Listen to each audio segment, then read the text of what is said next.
That's a bad habit, isn't it? To have a chat with you guys about what it is about marketing that sets him apart from others, and to give us a little bit of an insight on what it is that makes a real difference in the world of promoting yourself and giving value to other people. How are you going? Welcome aboard. Doing incredibly well. Thank you. I'm going well. Thanks so much for having me on the show. Yeah, pleasure. Yeah. So what do you think it is that, I'm just going to go straight in for the nitty gritty, right? Yeah, okay, cool. What do you think it is that people are doing wrong with their marketing? It's a very broad question, yeah. but it's interesting, right? I see so many people that we get hundreds of people, thousands of businesses come to us every single month that are looking for marketing, right? And they're looking to grow their business, right? Everyone has the great intentions of, wanting to serve, wanting to help people, wanting to grow their businesses.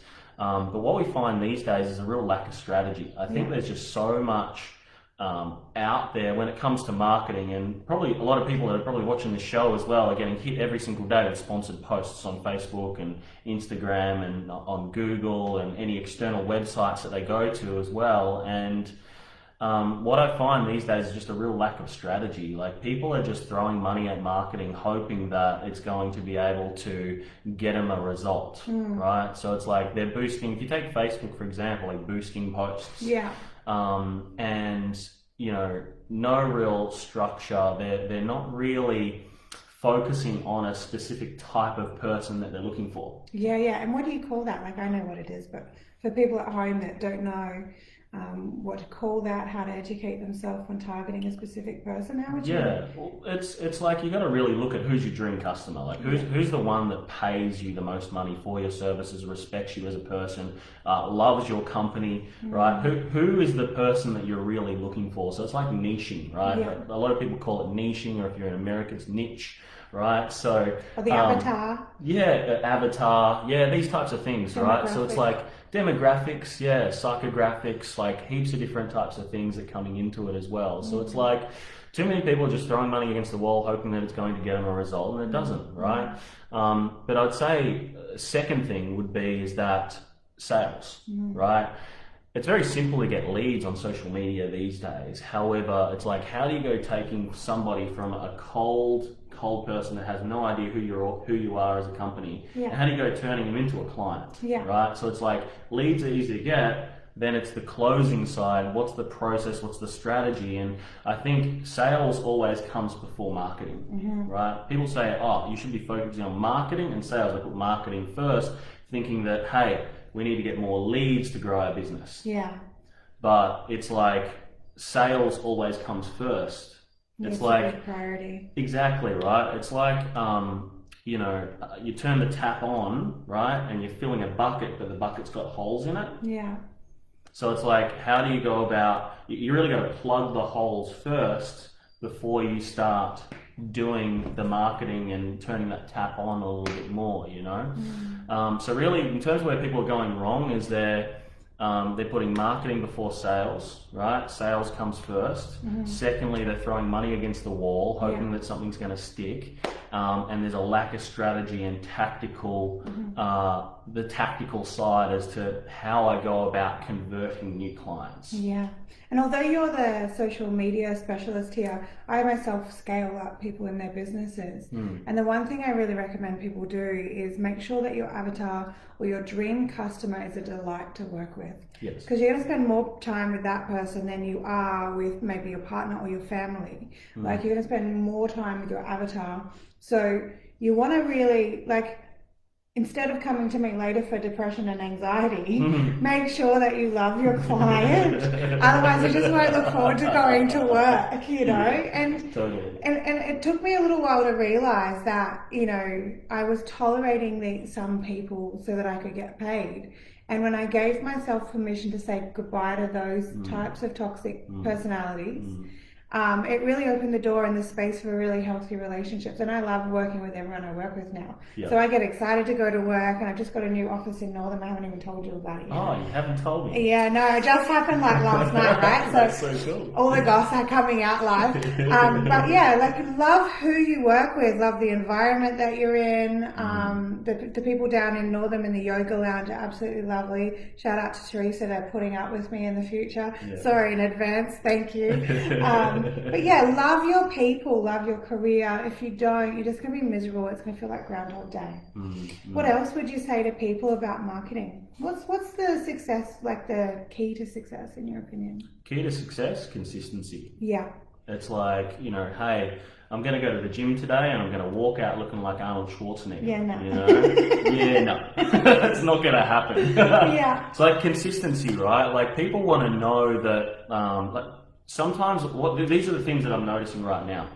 It's taking longer and longer and longer and longer and longer and more touch points in order to convert into clients, right? Yeah, people are desensitized, hey? Yeah, like people are switching off to a lot of advertisements, right? And if you look at a lot of the stats, like your ads will hit thousands and thousands and thousands of people. Yeah. And thousands of people will just scroll straight past them. Yeah. Banner blindness, right? Like they just...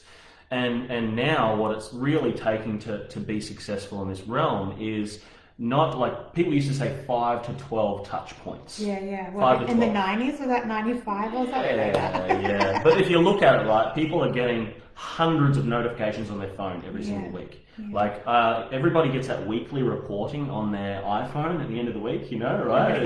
How many hours you've spent on social media every day, how many notifications you got, right? I get upwards of about 350 odd notifications just for Facebook. Doesn't include Messenger, doesn't include Instagram, doesn't include Twitter, doesn't include YouTube, doesn't include text messages, doesn't include phone calls. I know, right? I wonder. Could there be a correlation here somewhere? So it's like now what it's really taking is not 5 to 10 to 12 like recently. Sometimes it's taking 50, 60, 70, 80, 100 touch points now. Yeah. I'm sure there's studies on this. Explain to people at home what you mean by touch points, because I get it, but like people that are super new to this, what do you mean by touch points? So, I mean, like an email, that's a touch point. Right? Email into someone's email box. Yeah. A phone call to somebody. Yeah. A advertisement in front of somebody. Yeah, so like that brand recognition. Brand recognition. Yeah, brand recognition. It's like, I was listening to a wicked podcast the other day from two people, Ed Mallett and also the Wolf of Wall Street, right? Yeah. Jordan Belfort. Yeah. And what they said in this podcast was so true.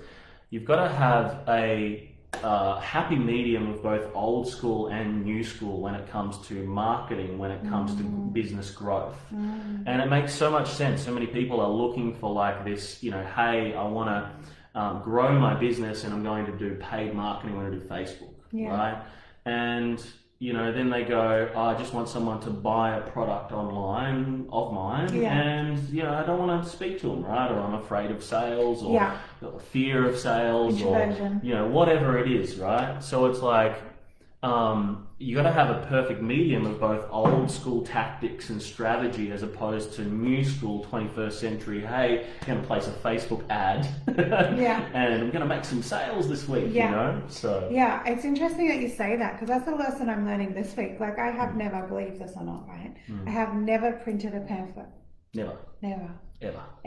Wow. Did it this week for the first time. I've always done the networking, and like my whole thing in the beginning was like I don't like cutting down trees, and I don't like standing in a line at office works and all of that stuff. Yeah. So it was always sort of easier for me to do the online stuff, but branching out into like rural Australia and the little towns and things like that, and the demographics are like 50, 60-year-olds and things like that, because I'm a therapist as well as a trainer. I'm finding that those people just aren't on social media, and the people that can afford me are a little older, and they aren't necessarily, like the ones that can afford me aren't spending all day on Facebook scrolling. So I'm like, it's not enough to have a business card. So yeah, I've printed out brochures last week. Wow. Just for this new office, because they do a little bit of social media, but the demographic is that 50, 60-year-old person who's not necessarily online all the time. So yeah, it's a learning curve for me, because originally I used to just network and social market. Yes. And then when COVID hit, the networking dropped out, so I could only do the social media stuff. Yes.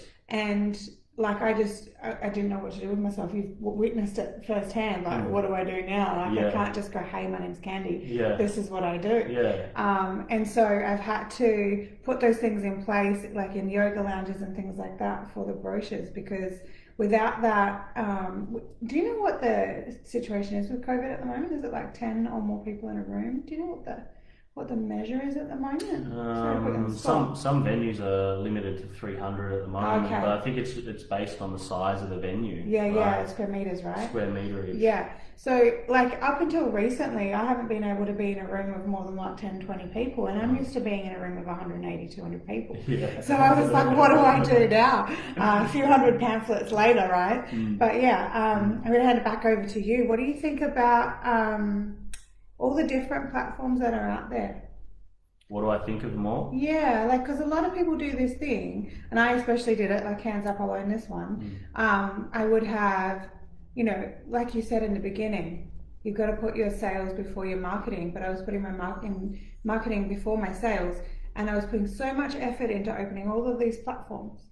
I went from not really caring that much at all to like opening, you know, Pinterest and Instagram and then LinkedIn and then Facebook and then, you know, all of these different, and the website and all these different platforms, and then being on the association website. And then I just got to this point where I was like, I'm not even a trainer or a therapist anymore. I'm a marketing person.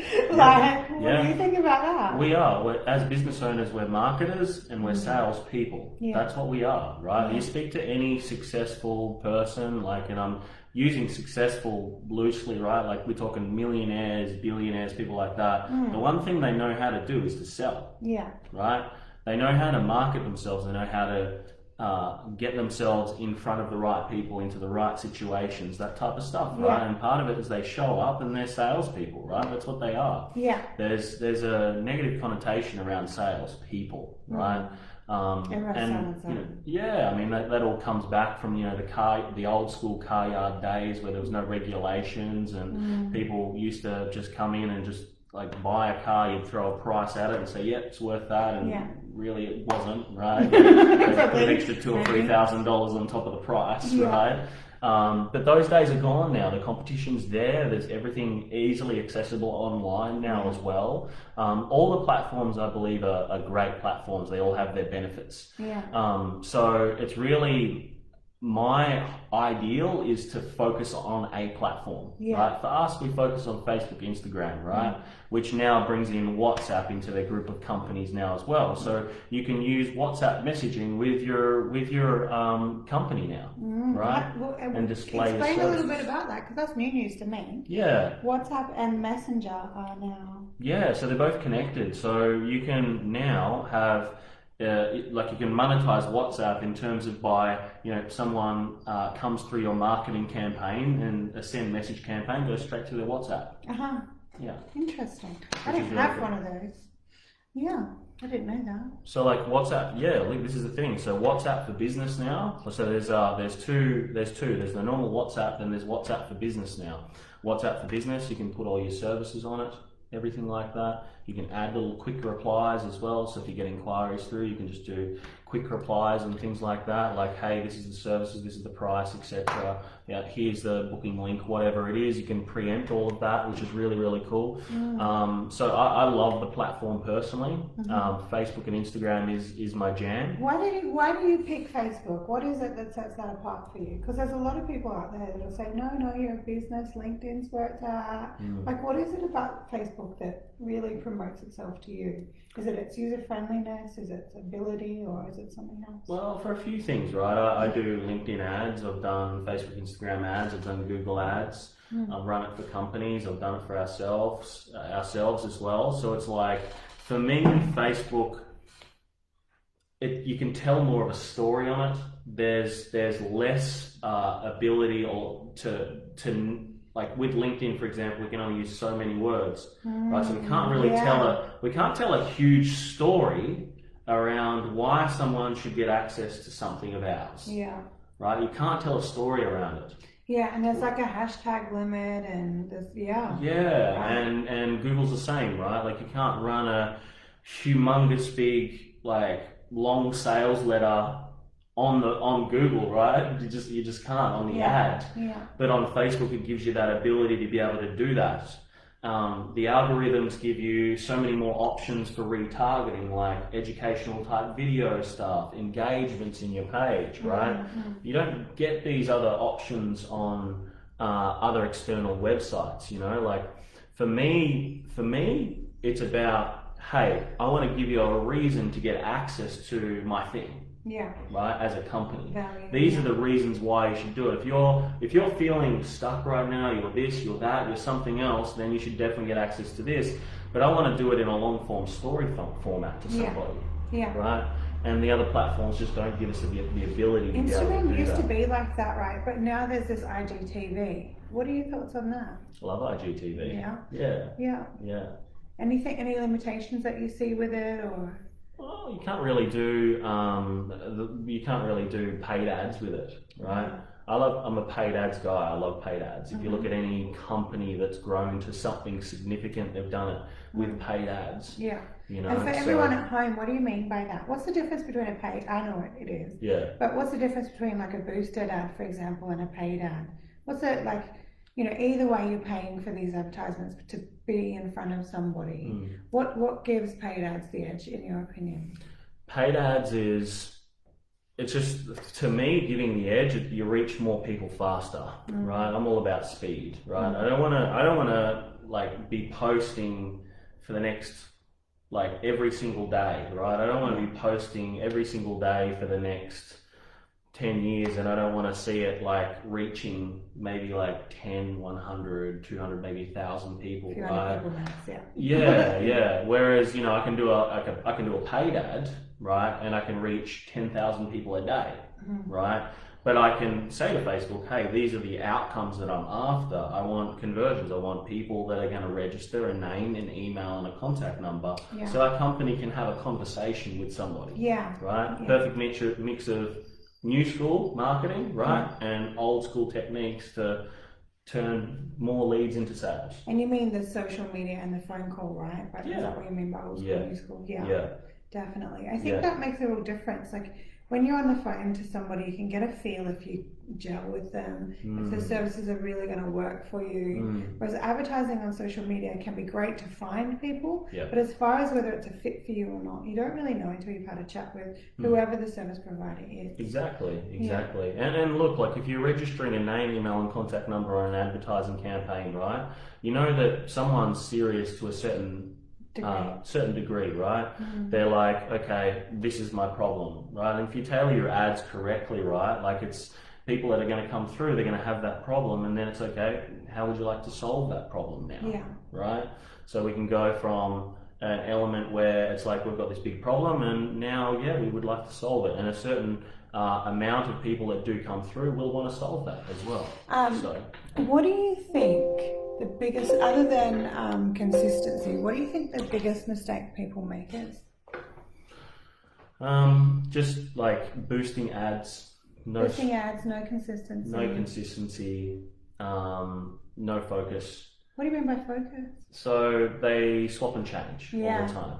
Yeah, that was kind of what I was alluding to with the different platforms. And like my thing is commit to something fully. Pick one thing, do that well until it's in automation. Then do something else. Exactly right. So like, I mean, there's a common misconception in online marketing of like you're only one funnel away from doing something right. And it couldn't be further from the truth, right?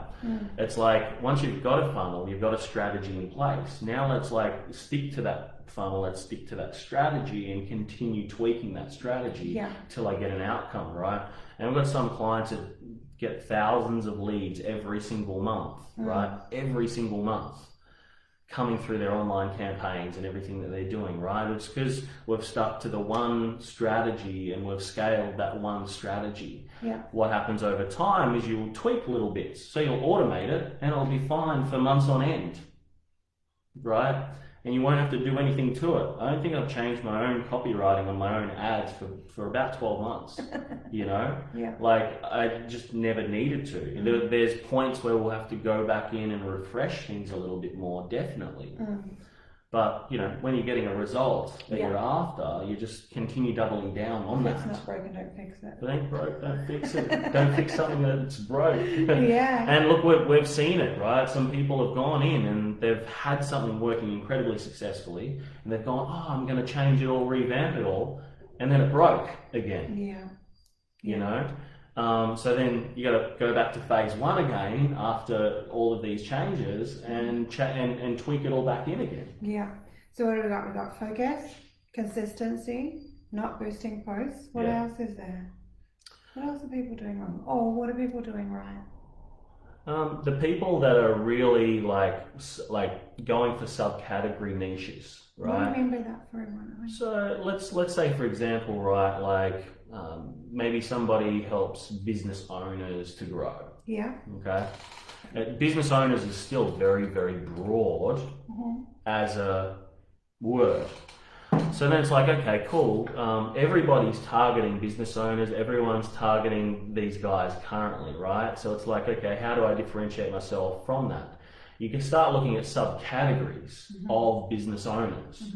So you've got the finance industry, you've got the health industry, you've got the coaching space, you've got a consulting space. So coaching, consulting, two different ones. Yeah. Right? You got personal trainers, right? You could narrow right down to say chiropractors in the health industry or physiotherapists in that industry, right? You could be looking at finance brokers. But then again, you could say finance brokers, and then you could go one level deeper on that again, and you could say finance brokers that are earning XYZ amount. Yeah. So, and then when you're going to that sort of level of hyper targeting, it's so much relevance. I've got a saying: if you're not relevant, you're completely irrelevant. Exactly. Yeah. So you've got to find a way to be able to become incredibly relevant to a specific type of person. And for those people that aren't in business, right, or that aren't in the B2B space, of course, you can do the same thing, right, for business to consumer products, right? You can go for people only in their 30s, right? Imagine this, you see ads on transformational coaching, right? You see that pop up on your feed. And as a 30-year-old guy, I see it pop up on my feed. I'm like, okay, cool, right? But then again, like if it was like, if you're in your 30s, you still don't know where you're headed in life. Still don't know where you're headed in life, right? .com. Right, that speaks so much more relevance, right? Like I'll look over every single life transformational ad, right? And then all of a sudden one gets my attention. If you're in your 30s, listen to this. Yeah. Listen up, right? It speaks so much more relevance, right? Like, and it's always about becoming more relevant to somebody. And where do people find you? We have had a tech issue today. I had all your beautiful logos up the back there. And, but where do people find you if they're looking for you? Yeah, you can find us anywhere on Facebook. Just search Jarrod Harman on Facebook, JARRODHARMAN, right? You can just go straight across there, check us out, follow the page, plenty of content there. There's hundreds of hours worth of content there just live on our page. You go to our business page, Business Warriors, right? Just search for Business Warriors on Facebook. Alternatively, you could go to www.businesswarriors.global. Interesting. And of course, if you missed all of that, you just ask me and I'll flick you over in a message or something of that nature.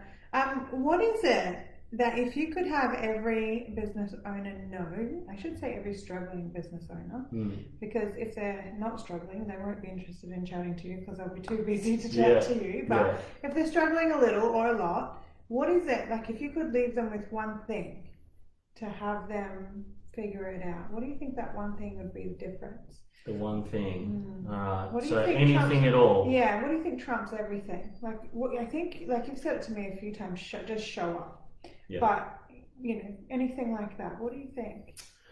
One little bit of information I could give to anyone is go really, like if you're struggling in business right now, one thing I would say is look for somebody who is doing what you want to do and partner with them. Yeah.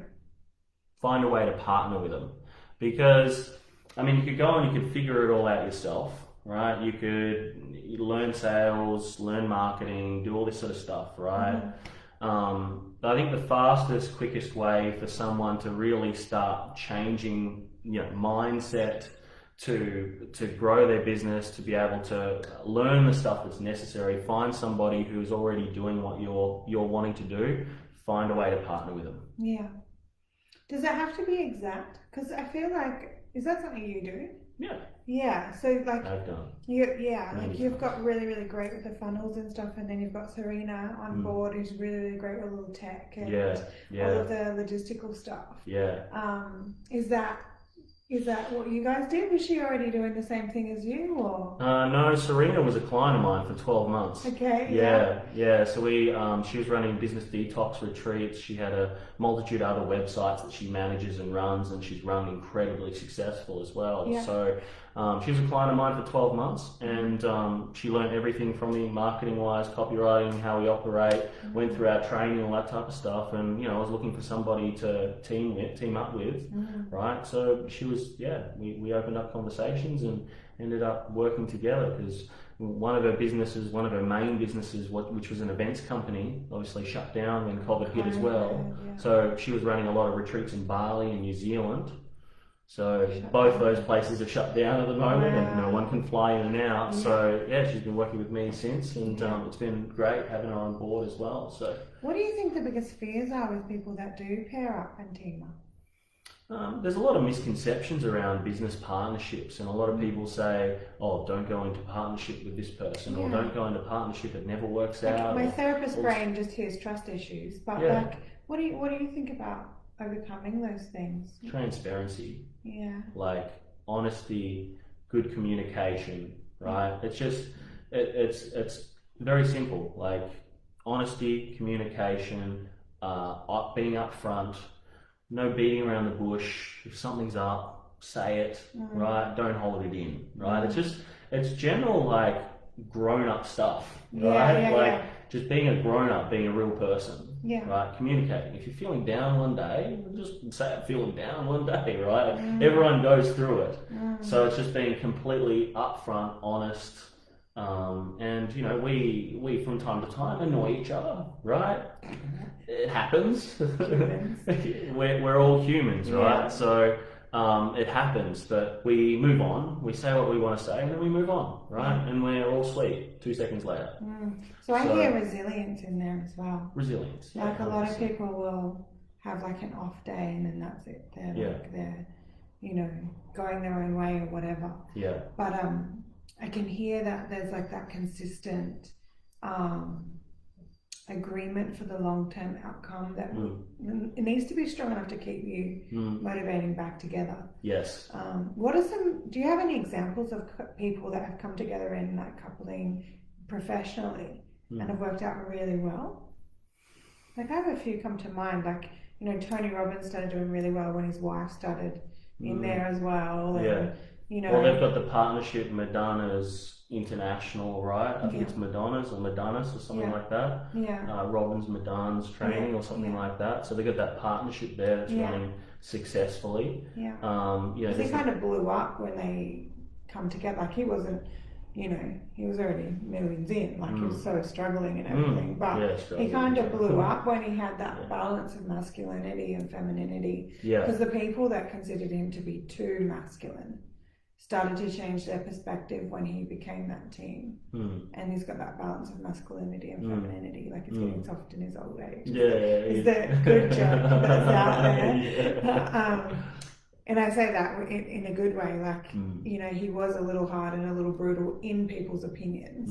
And to see him soften is really nice. It is. But have you got any examples of anyone else that's come together and it's just, as soon as they have, it might have taken some time to get them to work together or whatever, but as soon as they aligned, that was it. They've done really well. Do you know anyone else? I think it happens every day with joint venture relationships, right? So it's not exactly always about like, hey, we're partnered together, we're both in business together, we're both directors of this company, etc. Because that's a key distinction. Like you can just be aligned without working under the same banner. Exactly. So joint venture relationships, right? And if you look at it, it's happening every day. Like, for example, Kerwin Ray, I think it was his first 18 months where he went from zero to whatever multi-millions, right?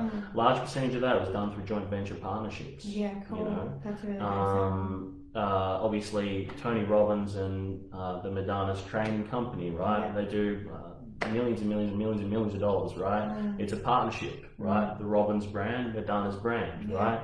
I tell you right now, like Apple, for example, I believe when that company was started, it was started with partners, right? Facebook, very similar, right? Like everyone started in partnership in some way, shape or form, right? Whether it be directly involved in the company or to partnering companies. Yeah. So what type of relationships do you think here's a better question. When you are serving people, what are the main type of people that you end up working with? What industry are they usually in? Range of different industries. So a large percentage of our clients, coaching businesses, consulting businesses, online entrepreneurs, right down to the properties. We do a lot in the finance sector. It's a major sector. It needs a lot of help. And not a lot of people understand that sector. And my main background is finance and insurance. So anything from finance brokers through to financial planners, property investment advisors. Kind of pair up would you think would work really well for someone in that industry if they're looking for that joint venture in finance? Who do you think? Property and finance go really well together. So it's like they're both looking for the same types of clients, right? So imagine they're never in competition because they've got a completely different product. Exactly. And they can send referral fees to each other, right? They can both run joint marketing campaigns together. I've got $500 a month. I've got $500 a month, run it as a joint partnership campaign. Hey, every client I come through, I pre-qualify, I'll put straight through to you for finance. Everyone that I have come through as well, who's an investment client of mine, that I'm doing loans for and restructures for, I'm going to send them across to you, right? So finance and property work really, really well together. And look, let's face it, right? Any broker could have 20, maybe 30 relationships or joint venture partnership programs set up with many different people, right? From that one industry, right? Whether it be people that are selling homes, right? New homes, right? Designing new homes, right through to even architects, right? All this sort of stuff. People that have databases that own property. And that's what you're looking for. What about coaches? Who do you think they pair up with? Coaches can team up with coaches. So business coach can team up with a marketing coach and can team up with a sales coach. Right? NLP training company can team up with a business coach, can team up with a marketing coach, right? And they can cross-sell services together. And everyone that comes through, we can say, hey, why don't you go and do an NLP course? Why don't you go and do a marketing course? Why don't you go and do a sales course, right? And right down to anyone really. What was the other industry that you said you were in? Consulting, same thing. Same. Yeah. Awesome. Is there anything else you want to share with us so that people know that you're the man for them? I think we've pretty much covered everything, haven't we? Like, we've covered a fair bit in depth today. But I mean, like, what I would suggest for anybody that's watching as well would be is that if you're really looking to get your marketing game right, if you're looking for more clients, go to someone who knows what they're doing to start with, right? And throw some ideas around. Yeah, make sure you gel with your person, because like I personally work with Jarrod, but over the years I've worked with a lot of people, and I think what it is that I've loved about working with you and Nathan and Serena is that you guys are more about listening than demanding. And I think for me, like Kerwin Ray, love you and everything, went to your seminars, it's like, do this, and it was very like commanding.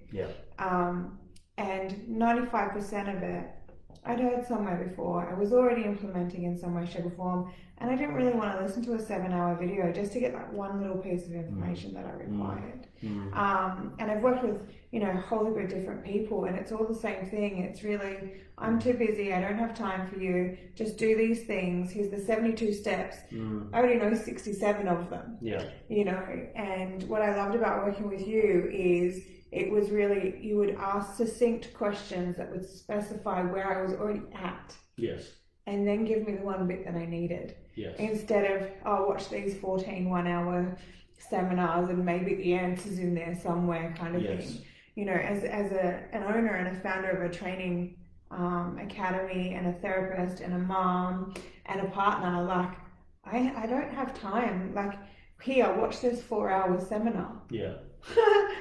Cool, sure, no. It's a tough thing, right? Like, there's so many training courses out there these days, and the way I see it is there's so much information, but people are starving for implementation and action. Right?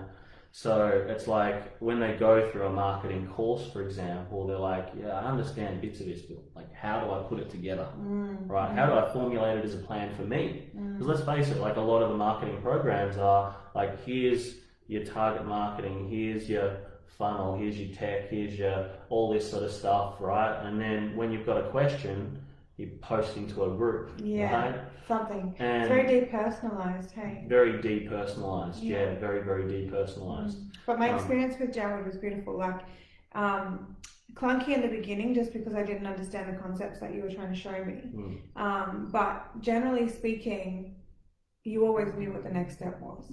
Like, I would be trying to integrate different platforms, or like the one thing that you've really supported me in is Jarrod's getting a phone call from me. That's how are you calling me right now? That's not my number. Interesting. Oh. I've been hacked. Yeah. I'm important enough to be hacked. Yes. No. What was I saying?